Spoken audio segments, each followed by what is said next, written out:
Vishal, and I welcome you to my YouTube channel Spiritual Guidance. Currently, I'm living in Australia, and the reason for developing this video is that I have come across with people who have a misconception about spirituality. So I thought this would be the best medium to explain people who are seeking the truth about spirituality. So before I start my presentation or my video, I would like to request you that please like, subscribe my channel so that you can get all the updates in future in regard to any of the videos I would publish in the same field. Let's start. So there is a misconception about spirituality that many people think that spirituality has to do something with the religion. They both are same, and that's why they bring their own beliefs and about the religion to the discussion table. This is completely wrong, guys. Spirituality, see, first thing which you need to understand is that religion is a way to meet your spiritual needs. It's not the only way, it's like a tool, right? So for example, if you have to go reach your destination, right, let's say you're traveling somewhere, so you can travel through various different means, such as you can catch a train, you can catch a bus, you can drive your own car, or you can catch a plane, right, to reach your destination. That is exactly the same way that religion works, in the same way, right? So when you are a religious person, you are actually using it as a tool, as a way to meet your destination, to meet your spiritual needs. Now, what is the difference between a religion and spirituality? Now, religion is a set of organized beliefs and practices, right? Now, usually what happens is that religious beliefs, they put a foundation on a person that they can attain spiritual needs only through their own practice. But guys, if you experience different religions and what they say, and if you try to understand them, they are actually following the same mechanism. The mechanism behind a religious belief to attain spirituality is exactly the same way. All right, so an individual does not need to practice a religion to meet his or her spiritual needs, because spirituality means you're turning yourself inwards, right? You're turning inwards. What is inwards? Inwards is your spirit, your soul, right? So once you have turned yourself inwards instead of outwards, you turn inwards, you will find a sense of peace, and then you will find your purpose of your life. Okay? So life and its meaning. Now, I was talking to a few of my mates, and I asked them this question, and I said, explain me, what do you mean by life, right? If I ask you a question, that what do you understand by life? And my mates, they answered me that, oh, life means that it includes my family, my friends, my work style, my style of living, the money, how much money I have, what sort of car I drive, what sort of assets I have. They all form a part of life. So I asked them another question. I said, all right, if all of that becomes a part of your life, then tell me one thing, that if you lose your family and friends, are you gonna die? Would you be pronounced death if you lose your family or friends? And my friend said no. And I said, if you lose all your money and all of a sudden everything you own is gone, now you're on the street, would you be pronounced death? And they said no. And I said, if your soul leaves your body, would you be pronounced alive? being alive? And they said, no, we'll be dead, because the moment spirit or soul leaves the body, that's when we are dead. And I said, the reason why I was asking all these questions from you was that we have made a misconception, a misunderstanding about life. Life is not anything which is to do with external things, alright? Life is internal, it's your soul, it's your spirit. So, when we talk about life, do not talk things which are outside. Always think about the spirit, the soul which is inside your body. Nothing to do with outside.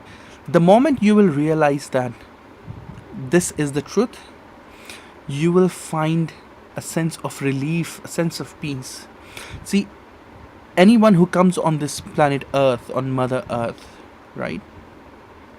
Their journey of coming here is their own. When they leave this earth, when they leave this body, and they go on a journey after that journey they have to do alone. There is no one who will come with you or who will go with you, who will accompany you. Alright? So that's why we need to understand this concept of life, death, and spirituality. Right?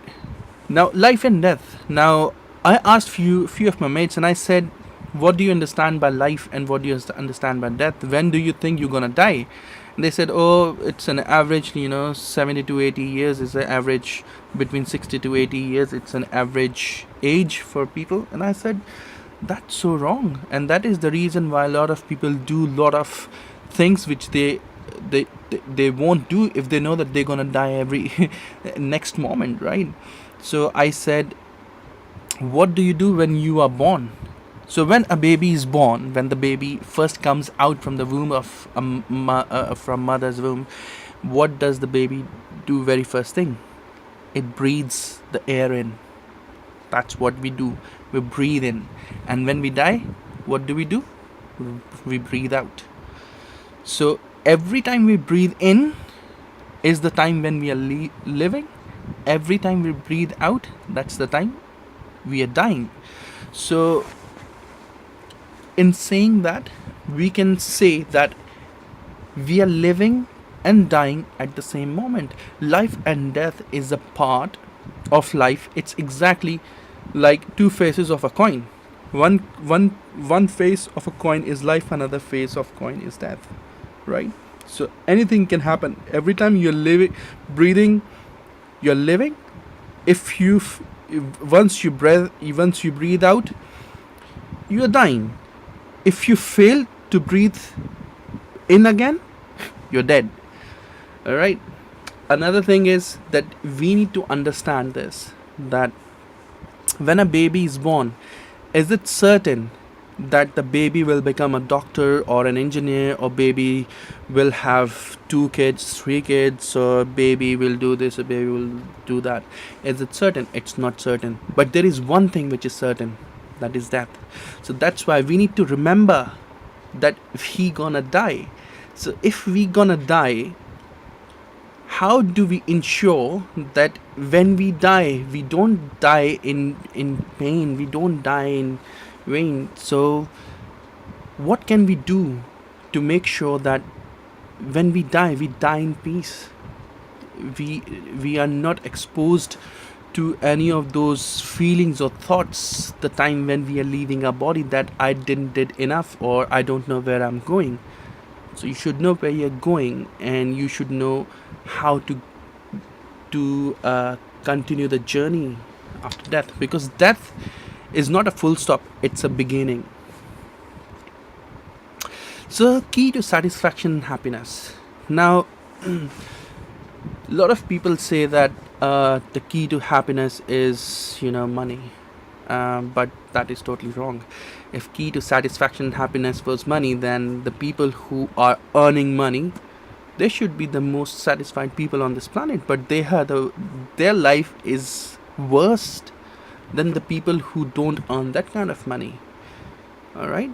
Because what happens is that as we fulfill our physical needs, like if you are thirsty, you're not gonna eat food, you're gonna drink water. because water is the one which will quench your thirst. If you are hungry and you drink water, you're not gonna feel satisfied. Your stomach won't be full because your body needs physical solid food, not liquid. It is in exact same way we are fulfilling our physical needs using money, relationship, and everything, but we are not fulfilling our spiritual needs, right? So physical needs, you can satisfy physical needs, but you need to satisfy your spiritual needs as well. So you need to work towards your spiritual needs. Thanks for watching my video. In my next video, I will share how to meet your spiritual needs, how to identify what your spiritual needs are, and how to meet your spiritual needs. If you like my video, please like, share, and subscribe to my channel for more videos and updates. If you have any questions, you can please write those questions in the comment box, and I'll try my best to answer those questions to you. And yeah, I would love to hear from you guys. If there is something which you're looking for in specific, please let me know. And yeah, thank you very much for watching my video.